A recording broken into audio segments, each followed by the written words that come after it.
Hello everyone, welcome to my YouTube channel online academy. तो चलिए आज की इस वीडियो में हम डिस्कस करने वाले हैं भारतीय संविधान के बनने की। जो भारतीय संविधान के तैयार होने के लिए कौन कौन से कानून और क्या उसकी पृष्ठभूमि रही, वो सारी चीज़ें आज की इस वीडियो में हम डिस्कस करने वाले हैं। तो चलिए शुरू करते हैं। The constitutional development of India. इसमें हम जो है जितने भी एक्ट 1773 से लेकर 1947 के बीच में, या वो क्राउन के शासन के दौरान हो 1857 से लेकर 1947 के बीच में, या वो कंपनी के अधीन हो 1800 माफ कीजिएगा 1773 से लेकर 1857 तक, वो सारे एक्ट हम इसमें डिस्कस करने वाले हैं। तो चलिए थोड़ा सा हम पृष्ठभूमि को समझेंगे कि क्या ऐसी पृष्ठभूमि रही जिसके लिए एक्ट लाना इतना महत्वपूर्ण होगा। तो जैसा कि आप सभी लोग जानते हैं कि 1600 ईस्वी में 1600 ईस्वी में एक कंपनी बनती है इंग्लैंड में, जिसे जाना जाता है ईस्ट इंडिया कंपनी के नाम से।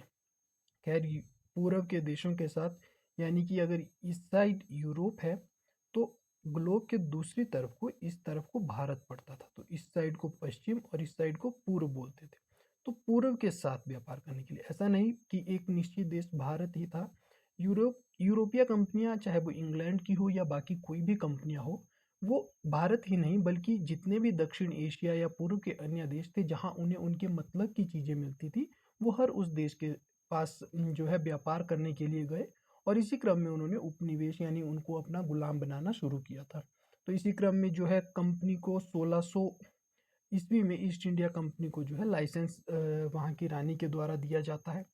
वहाँ की सरकार से लाइसेंस प्राप्ति के बाद कंपनी 1757 तक निरंतर अपनी स्थिति को मजबूत करने के लिए संघर्षरत थी। इस दौरान कुछ युद्धों में भी लिप्त रही, चाहे वो फ्रेंच युद्ध हो या डचों के साथ युद्ध हो या अन्य युद्ध हो। कंपनी ने किसी तरह से अपने आप को मजबूत स्थिति में स्थापित करने का प्रयत्न किया, लेकिन कंपनी 1757 तक भारतीय भूमि के किसी भी हिस्से पर अपने आप को, अगर 3 कॉलोनीज को छोड़ दिया जाए उनकी, तो उसके अलावा वो अपने आप को उतना ज़्यादा एस्टेब्लिश नहीं कर पाए थे। तो उसके बाद क्या होता है कि 1757 में एक युद्ध होता है, प्लासी का युद्ध, जिसमें बंगाल का शासन जो है, बंगाल पे राजनीतिक प्रभुत्व स्थापित हो जाता है। सिराजुद्दौला की हार के बाद से बंगाल पे राजनीतिक प्रतिनिधित्व जो है वो कंपनी को प्राप्त होता है। लेकिन कंपनी के जो भाग्य की रेखा है वो बदलना स्टार्ट होती है जब 1764 में बक्सर का युद्ध होता है। 1764 का बक्सर का युद्ध और उसके बाद इलाहाबाद की दूसरी संधि जिसके तहत जो है कंपनी को राइट मिल जाते हैं, दीवानी राइट। कंपनी को दीवानी अधिकारों की प्राप्ति होती है, दीवानी अधिकारों की प्राप्ति।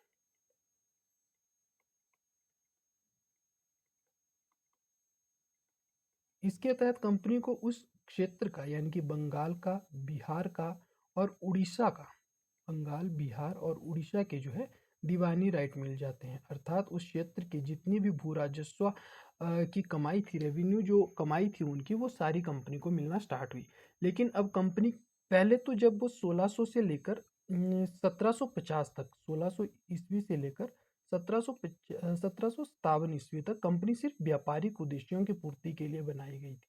लेकिन जैसे ही कंपनी 1757 के बाद राजनीतिक परिवेश में प्रवेश करती है, तो उसके बाद से लेकर निरंतर अब ब्रिटिश सरकार जो है उसको नियंत्रित करने के लिए समय समय पर कुछ कानून बनाना शुरू करती है। और इसी क्रम में जो कानून आता है पहला, वो आता है 1773 का रेगुलेटिंग एक्ट। इसको हिंदी में भी रेगुलेटिंग एक्ट ही लिखेंगे। 1773 का regulating act, regulating act, regulating अधिनियम 1773।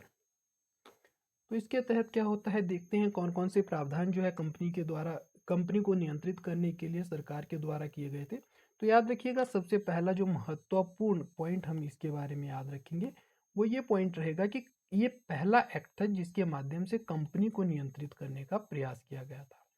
कंपनी को नियंत्रित करने का प्रयास किया गया था।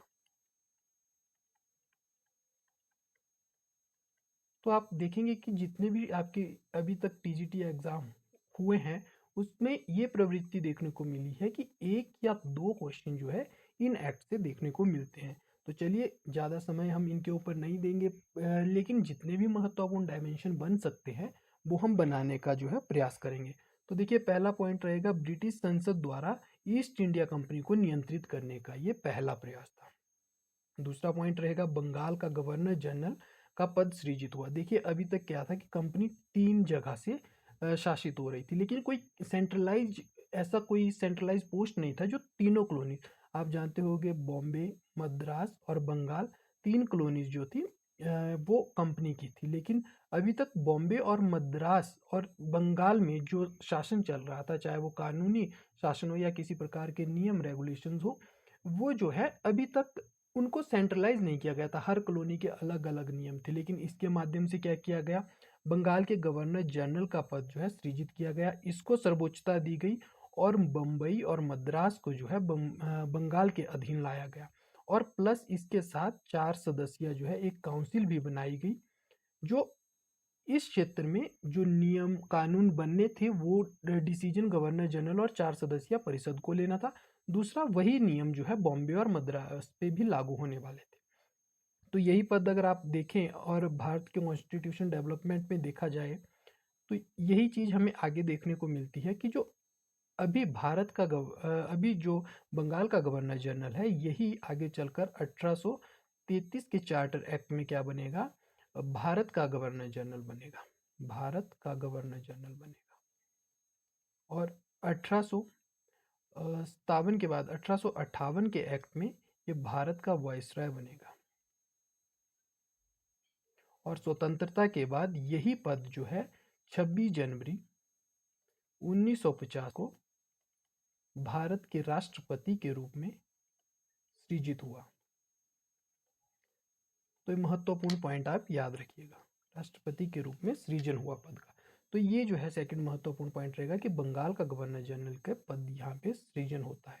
उसके बाद तीसरा जो पॉइंट रहेगा ये मोस्ट इंपॉर्टेंट है, बंगाल का पहला गवर्नर जनरल कौन था, तो वॉरेन हेस्टिंग जो है बंगाल का पहला गवर्नर जनरल था।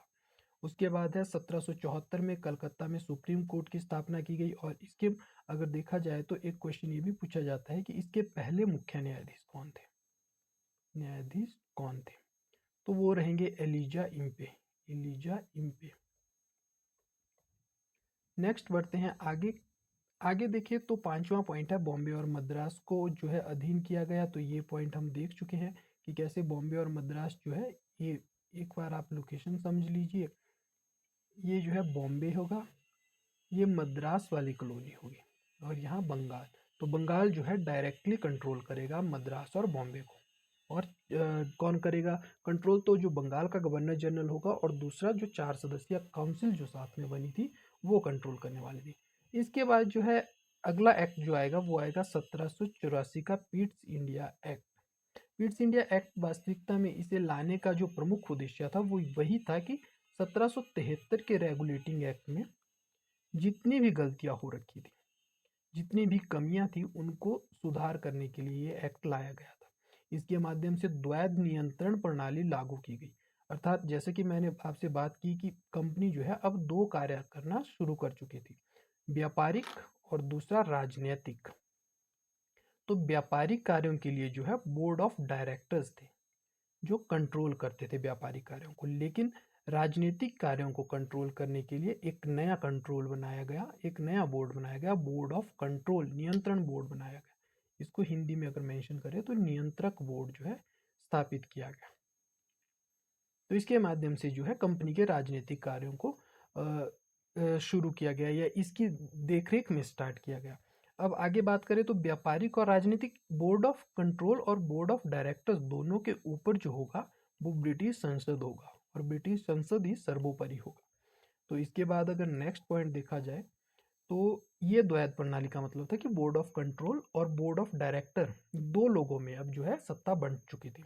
इसके बाद देखेंगे तीसरा जो पॉइंट महत्वपूर्ण रहेगा इसके दौरान कि व्यापारिक मामलों का नियंत्रण कोर्ट ऑफ डायरेक्टर के पास था। ये चीज़ हम डिस्कस कर चुके हैं। कंपनी के प्रशासन ब्रिटिश सरकार का नियंत्रण बढ़ाया गया इसके माध्यम से, और सत्ता का केंद्र कंपनी की ब्रिटिश सरकार की ओर स्थानांतरित हुआ।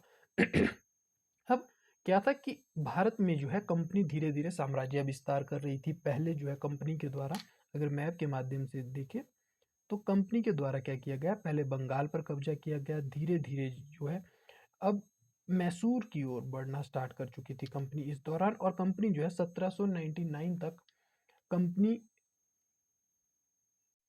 1799 तक अगर आप देखेंगे तो इस दौरान जो है आंग्ल मैसूर युद्धों में और मराठा इस वाले क्षेत्र में भी जो है कंपनी अब प्रभावी नियंत्रण रखना शुरू कर चुकी थी।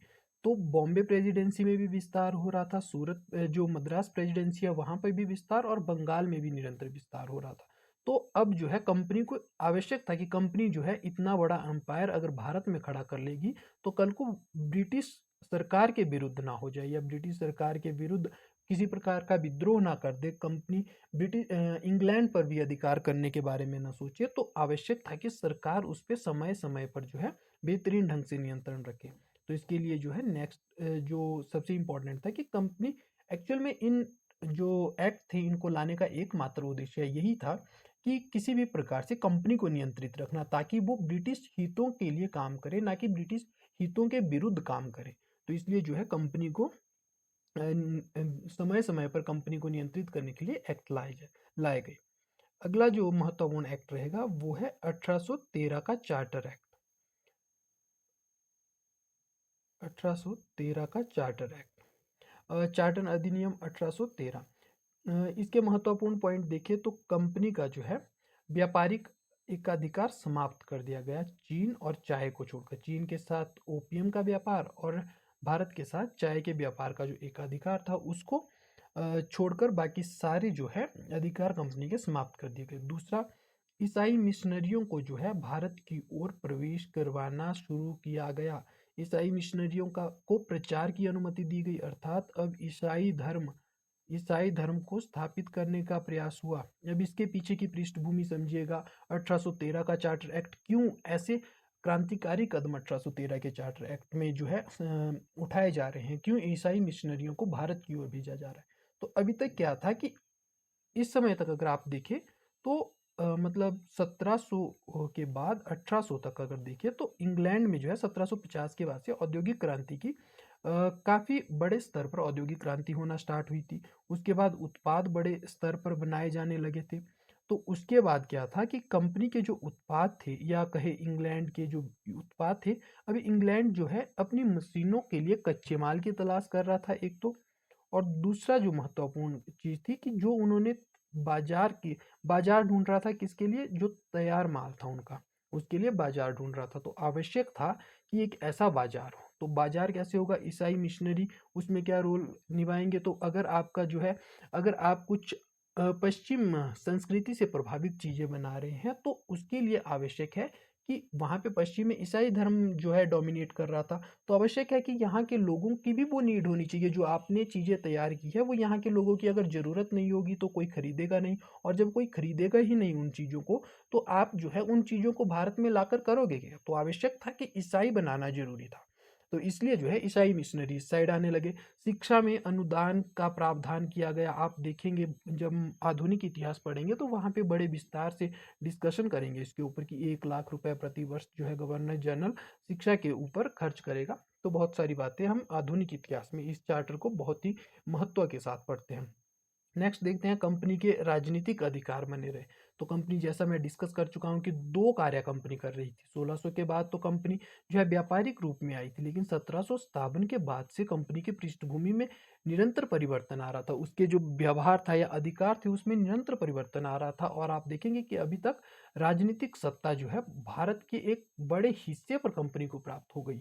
अगर बात करें तो इस समय तक जो है 1813 का चार्टर एक्ट है, तो इस समय तक इनके पास बंगाल, उसके बाद अगर देखा जाए तो मैसूर और दक्षिण के अन्य क्षेत्र, और मराठा, सबसे महत्वपूर्ण मराठा भी इनके कब्जे में आना शुरू हो चुके थे। तो ये दक्षिण भारत का बहुत बड़ा क्षेत्र इनके पास था। तो कंपनी को राजनीतिक अधिकार भी थे। इसके बाद ब्रिटिश व्यापारियों को स्वतंत्रता मिली। हालांकि इतनी नहीं थी, अभी भी कंपनी अपने जो है व्यापारिक अधिकार बनाए हुए थी, लेकिन व्यापारिक एकाधिकार जैसे मैंने डिस्कस करा कि चीन और चाय के साथ, लेकिन फिर भी कुछ हद तक जो है अब वहाँ औद्योगिक क्रांति के बाद मांग उठने लगी थी। तो ये मतलब उसी मांग को मद्देनजर रखते हुए ये एक्ट जो है लाया गया था, ताकि अन्य लोग जो है वो भी भारत के साथ व्यापार कर सके। उसके बाद देखते हैं चार्टर एक्ट 1833। 1833 के चार्टर एक्ट की महत्वपूर्ण कौन कौन सी जो है प्रावधान रहे वो देख लेते हैं। तो भारत के गवर्नर जनरल का पद सृजित हुआ। पहले गवर्नर जनरल थे विलियम बेंटिक। बहुत ही महत्वपूर्ण पॉइंट है, तो ये आप याद रखिएगा। और मैंने जैसा कि आपको बताया कि कैसे ये बाद में चलकर वायसराय और उसके बाद भारत के राष्ट्रपति के रूप में पद सृजित हुआ, और इसके बाद कंपनी की व्यापारिक गतिविधियां समाप्त हो गई। अब क्या हुआ कि 1833 के चार्टर में जो है 1813 की जो एकाधिकार प्राप्त थे, 1813 के अधिनियम में जो चाय और चीन के साथ व्यापारिक एकाधिकार प्राप्त थे वो भी समाप्त कर दिए गए। और कंपनी को पूर्ण रूप से, तो दो काम कर रही थी कंपनी, तो व्यापारिक अधिकार समाप्त हो गए, अब पूरी तरह से राजनीतिक कंपनी बन गई। कंपनी पूरी तरह से राजनीतिक रूप में जो है भारत में कार्य करना शुरू करती है। अगला देखते हैं तीसरा प्रावधान क्या रहेगा। प्रशासन का केंद्रीयकरण हुआ। प्रशासन का केंद्रीयकरण किस प्रकार से हुआ, तो इस समय जो है विधि सदस्य के रूप में एक गवर्नर जनरल, जो गवर्नर जनरल की काउंसिल थी उसमें एक विधि सदस्य जोड़ा गया था। अभी तक क्या था कि कुछ हद तक बंबई और मद्रास को स्वतंत्रता प्राप्त थी कि वो अपने कानून बना सकते हैं, उतना केंद्रीकरण नहीं किया गया था। लेकिन अब इसके बाद धीरे धीरे उन विधि सदस्य को जब गवर्नर जनरल की काउंसिल में जोड़ा गया, तो उसके बाद से आप देखेंगे कि एक पूरी तरह नियंत्रण करने का जो है एक केंद्रीकृत ढांचा स्थापित करने का भारत में कंपनी के द्वारा या क्राउन के द्वारा या कहे ब्रिटिश संसद के द्वारा प्रयास किया गया। अगले इसी क्रम में आगे बढ़ते हुए देखेंगे तो चौथा जो पॉइंट रहेगा वो कानून संहिताबद्ध करने का प्रयास। इसके लिए 1834 में जो है मकाले की अध्यक्षता में आयोग बनाया गया। पहला जो आयोग था मैकाले आयोग, पहला विधि आयोग जो है मैकाले की अध्यक्षता में 1834 में बनाया गया था, तो ये पॉइंट भी आप ध्यान रखिएगा। उसके बाद सिविल सेवा में भारतीयों को अवसर मिला। हालांकि इसमें सिर्फ घोषणा की गई थी, लेकिन 1853 के बाद से ये चीज़ें व्यापक स्तर पर होना शुरू हुई थी। आगे देखते हैं 1853 का चार्टर एक्ट। 1853 के चार्टर एक्ट में देखें तो सिविल सेवा के लिए प्रतियोगी परीक्षाएं शुरू हुई। अभी तक क्या होता था कि कंपनी के लिए जो कार्य कर रहा है व्यक्ति, उसको बोर्ड ऑफ डायरेक्टर के द्वारा चुना जाता है, लेकिन यहाँ पर चीज़ें बदलना शुरू हुई और धीरे धीरे कहा जाने लगा कि योग्यता के आधार पर जो है अब जितनी भी भर्तियां होगी, क्योंकि अब भारत का बहुत बड़ा हिस्सा कंपनी के अधिकार में था, तो ये आवश्यक था कि भारत की जनता विद्रोह ना करे, तो आवश्यक है उनको भी रोजगार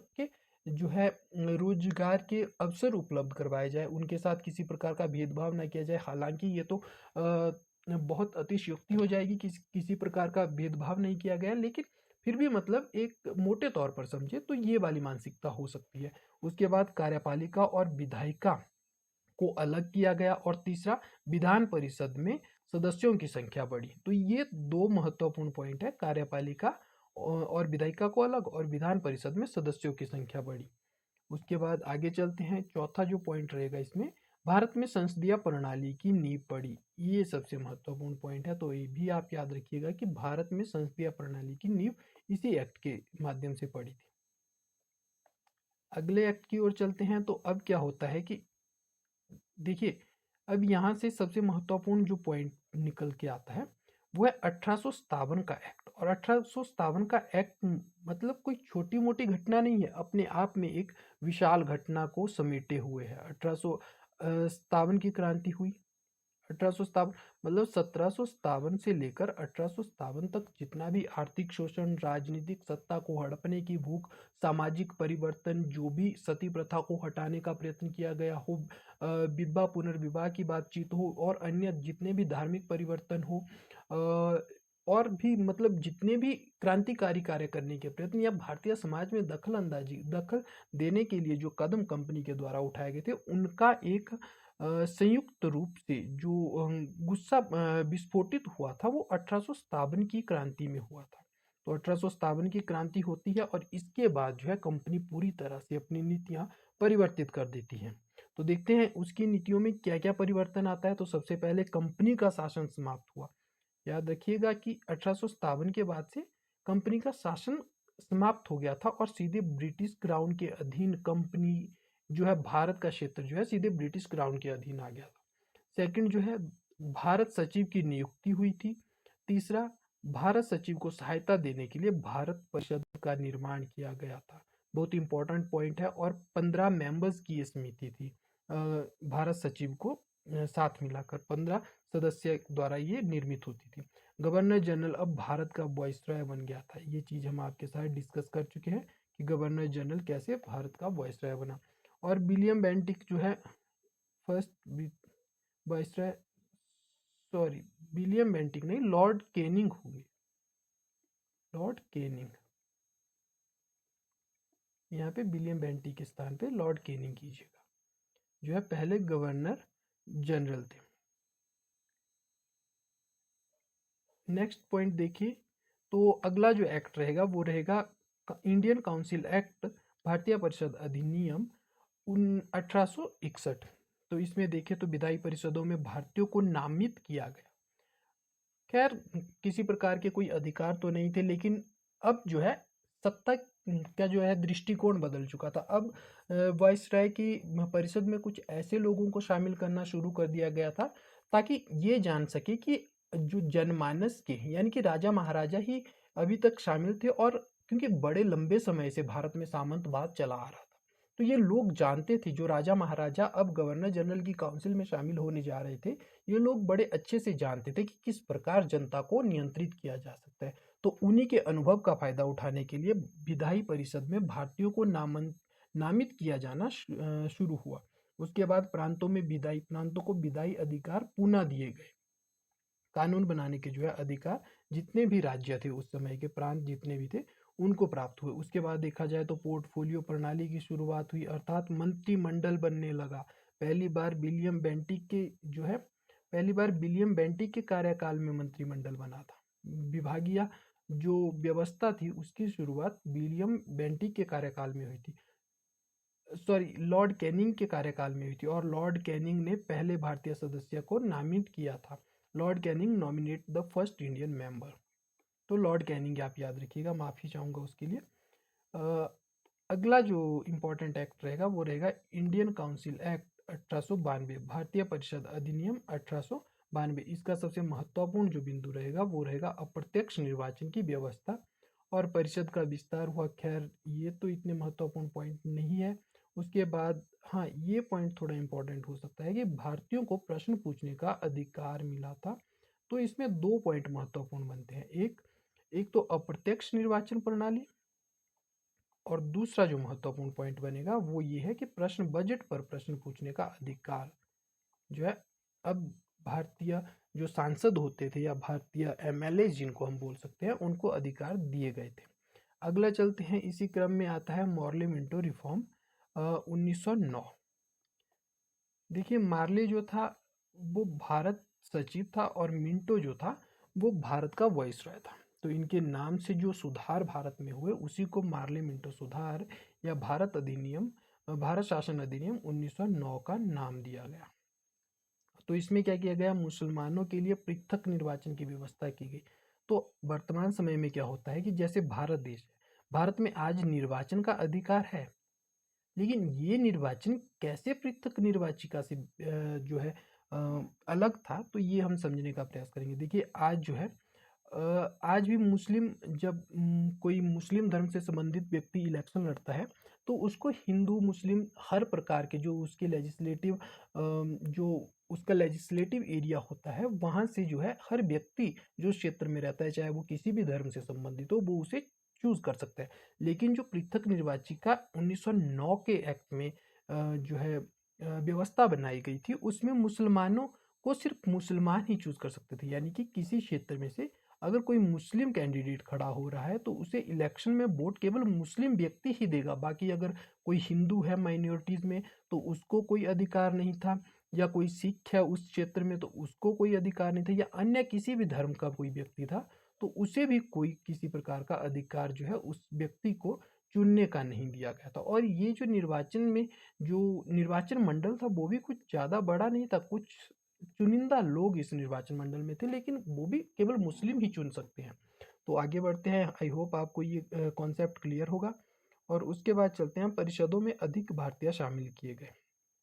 तो ये सेकंड पॉइंट रहेगा, लेकिन इतना इम्पोर्टेंट नहीं है। विधान परिषदों का विस्तार किया गया, इतना इंपॉर्टेंट नहीं है। पर बजट पर चर्चा करने का अधिकार, अभी तक क्या होता था, जो है बजट पर पूरी तरह से प्रश्न, मतलब प्रश्न पूछ सकते थे, लेकिन अभी तक किसी प्रकार का उत्तरदायित्व डिसाइड नहीं किया गया था।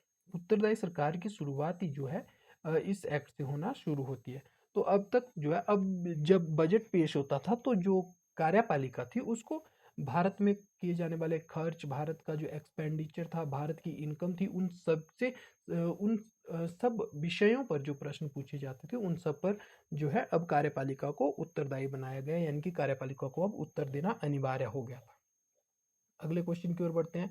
सांप्रदायिक प्रतिनिधित्व की शुरुआत हुई, तो ये हम पढ़ चुके हैं कि कैसे निर्वाचन जो है अलग अलग लोगों को चूज करना शुरू किया गया था, मतलब मुस्लिम को केवल मुस्लिम ही चूज कर सकता है, तो निर्वाचक व्यवस्था उस प्रकार से डिसाइड हुई थी। उसके बाद देखिए तो 1900, अगला जो महत्वपूर्ण एक्ट रहेगा वो रहेगा government of India act 1919। Montagu Chelmsford reform के नाम से, मॉन्टेग्यू चेम्सफोर्ड सुधारों के रूप में भी इसे जाना जाता है। इसके महत्वपूर्ण अगर प्रावधान देखे जाए तो सबसे महत्वपूर्ण जो पॉइंट रहेगा, प्रांतों में द्वैध शासन की स्थापना। देखिए अभी तक हमने 1784 के एक्ट में पढ़ा कि बोर्ड ऑफ डायरेक्टर और बोर्ड ऑफ कंट्रोल के हाथों में जो है शासन व्यवस्था दी गई, और फिर तो बाद में 1857 या उससे पहले 1833 में ही वो समाप्त हो गया था। लेकिन बोर्ड ऑफ डायरेक्टर को यहाँ पे व्यापारिक अधिकार थे और बोर्ड ऑफ कंट्रोल को राजनीतिक अधिकार थे। तो ये था उस समय का द्वैध शासन। लेकिन अब प्रांतों में द्वैध शासन स्थापित हुआ था। प्रांतों का द्वैध शासन किस प्रकार से था, तो प्रांतों में क्या हुआ, दो चीजें होती थी, एक कार्यपालिका और दूसरी होती थी विधायिका। तो जो कार्यपालिका थी वो गवर्नर जनरल, जो प्रांत का गवर्नर होता था, प्लस जो उसकी काउंसिल होती थी उसके माध्यम से नियम बनाता था। और इस तरफ जो है गवर्नर जनरल, जो विधान परिषद होते थे उसकी सहायता से नियम बनाता था। विधान परिषद की सहायता से जो है गवर्नर अब प्रांतों में नियम बनाता था। तो अब क्या हुआ कि कुछ आरक्षित विषय, जो महत्वपूर्ण विषय थे, वो गवर्नर जनरल और काउंसिल को दे दिए गए, गवर्नर जनरल की काउंसिल को दे दिए गए। और दूसरे जो कुछ हस्तांतरित विषय, यानी कि जिसमें भारतीय लोग भी शामिल थे, हस्तांतरित विषय जो है वो विधान परिषद और गवर्नर जनरल को दे दी गई। लेकिन जो इम्पोर्टेंट सारे विषय थे वो आरक्षित विषयों में ही थे। हस्तांतरित में कुछ इस प्रकार के विषय थे, जैसे शिक्षा का विषय हो गया, पुस्तकालय हो गया, संग्रहालय हो गया, या स्थानीय जितनी भी स्वायत्त संस्थाएं थी, स्थानीय स्वशासन था, वो जो है हस्तांतरित विषय में था। और दूसरा आरक्षित विषय, आरक्षित जैसे वित्त हो गया, सबसे महत्वपूर्ण तो वित्त ही होता है किसी राज्य की किसी राज्य की रीढ़ की हड्डी क्या होता है, पैसा ही तो होता है। उसके बाद भूमि कर हो गया या अकाल हो गया। तो ये सारी कुछ महत्वपूर्ण चीजें जो थी वो आरक्षित विषयों के माध्यम से गवर्नर जनरल और काउंसिल के पास ही रही। तो शक्तियां जरूर हस्तांतरित हुई थी, लेकिन अभी भी जो है गवर्नर जो राज्यों का था उसी के पास अधिकतर शक्तियां थी। तो पहला पॉइंट हो गया प्रांतों में द्वैध शासन। दूसरा जो महत्वपूर्ण पॉइंट था, विषयों को आरक्षित और हस्तांतरित में बांटा गया। तो ये आई होप आपको समझ आया होगा कि किस प्रकार से जो है विषय बांटे गए थे। तीसरा जो महत्वपूर्ण पॉइंट है वह केंद्रीय व प्रांतीय विधायिका का विस्तार किया गया था। केंद्रीय विधायिका यानी कि जो सेंटर से कंट्रोल करती थी, और प्रांतीय विधायिका अब यहाँ पे जो है विस्तार किया गया था, यानी कि सदस्यों की संख्या बढ़ाई गई थी। सदस्यों की संख्या क्या थी, ये सारी चीज़ें हम मॉडर्न हिस्ट्री में जो है डिस्कस करने वाले हैं। यहाँ पे हम मोटा माटी देखकर आगे बढ़ेंगे। भारतीय मंत्री हस्तांतरित विषयों को संभालते थे, ये चीज़ भी आपके साथ डिस्कस हो चुकी है। केंद्र में द्विसदनीय विधानमंडल की स्थापना की गई, तो केंद्र में जो है द्विमंडलीय विधानसभा की स्थापना की गई थी। तो पांचवा जो इम्पोर्टेंट पॉइंट, ये भी आप जो है थोड़ा रिवाइज करके जाइएगा एग्जाम से पहले। अगला जो है, अगला एक्ट आएगा government of India act 1935, Bharat सरकार अधिनियम 1935। और देखिए सबसे महत्वपूर्ण एक्ट है, सबसे महत्वपूर्ण एक्ट है।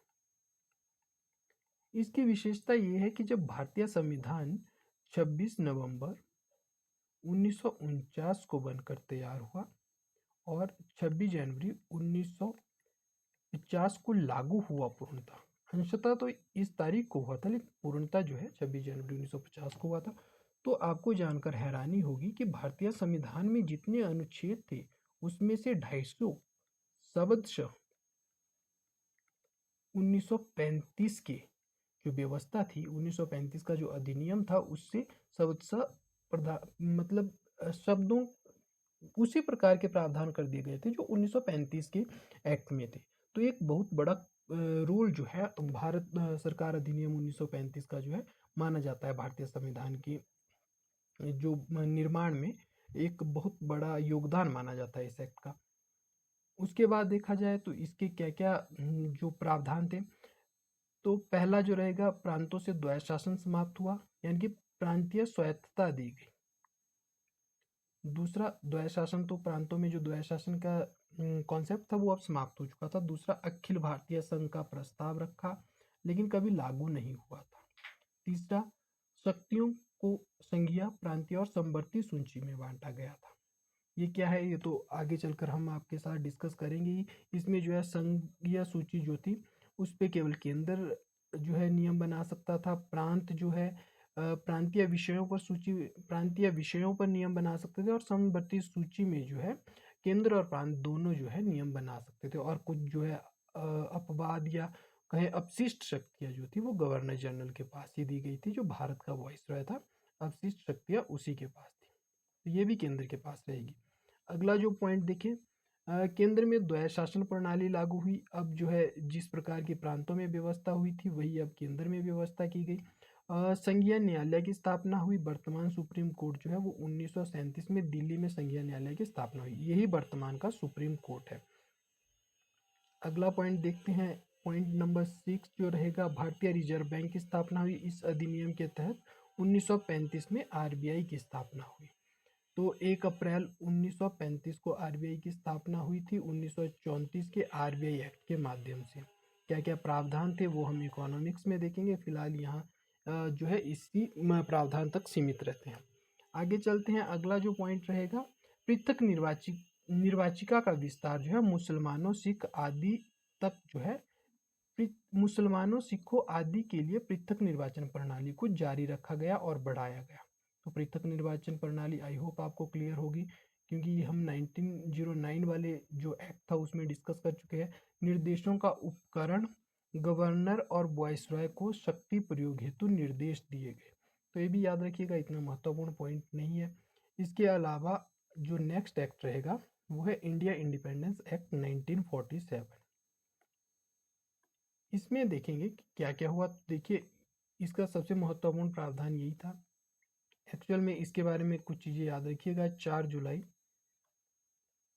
1947 को जो है ब्रिटिश संसद में प्रस्तुत होता है, और 18 जुलाई 1947 को ये एक्ट पास होता है। और ये क्वेश्चन हाल ही के एचएएस एग्ज़ाम 2025 में पूछा जा चुका है। हालांकि वहाँ पे 28 जुलाई किया गया था और वो स्टेटमेंट गलत होती थी। तो पहला तो ये था कि किस दिन जो है ये पारित हुआ था, और सेकंड, इसमें अगर प्रावधान देखे जाए तो भारत और पाकिस्तान स्वतंत्र डोमिनियन बने, दो अलग देश बनाए गए, एक भारत और दूसरा पाकिस्तान। 15 अगस्त 1947 को ब्रिटिश शासन समाप्त हुआ, भारत का विभाजन हुआ। और अगला जो पॉइंट रहेगा इम्पोर्टेंट, संविधान सभा को विधायी अधिकार प्राप्त हुए। संविधान सभा को क्या हुए, विधायी अधिकार प्राप्त हुए। गवर्नर जनरल अब संवैधानिक प्रमुख बन चुका था। तो ये सारी चीज़ें हम आपके साथ पहले भी डिस्कस कर चुके हैं। इसके बाद अगर देखा जाए कुछ इंपॉर्टेंट पॉइंट्स में, तो लॉर्ड माउंटबेटन जो थे वो लास्ट ब्रिटिश वाइसरॉय थे और first governor general of free India थे। और उसके बाद C Rajagopalachari last governor general of free India and first Indian governor general थे। तो ये भी याद रखिएगा आप, last governor general of free India और फर्स्ट इंडियन गवर्नर जनरल, माफ़ कीजिएगा। अंतिम जो है ये अंतिम भारत मतलब आज़ाद भारत के अंतिम गवर्नर जनरल थे, और पहले भारतीय थे जो गवर्नर जनरल के रूप में जिन्होंने मतलब पद संभाला था। और इसके बाद तो राष्ट्रपति पद की